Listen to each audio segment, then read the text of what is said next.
Yes, I spoke to Elizabeth Kendall, Senior Research Fellow in Arabic and Islamic Studies at Pembroke College at the University of Oxford. First, I asked her about the timing of Washington's ceasefire call. The time is right for the US to make this call. Patience has run out in the international community. We've seen a UN report come out in August which detailed war crimes not only by the Houthis, but by the Saudi-led coalition as well. And coming on top of the Khashoggi case, it really does seem increasingly difficult to believe the Saudi narrative on events. I think that if the administration hadn't moved, then Congress would be pretty close now to saying we should not be supporting militarily the war in Yemen, nor selling weapons to Saudi Arabia. So really, Mattis had to make a move at this point.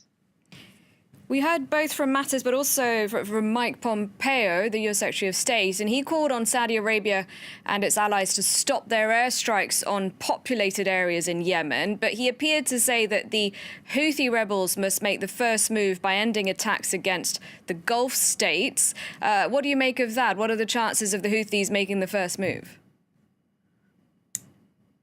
I think if the Houthis are offered sweeteners, perhaps even behind the scenes, and given a way of also being able to claim some kind of successful outcome in this war, then they could be persuaded to go to Sweden and to join these peace talks.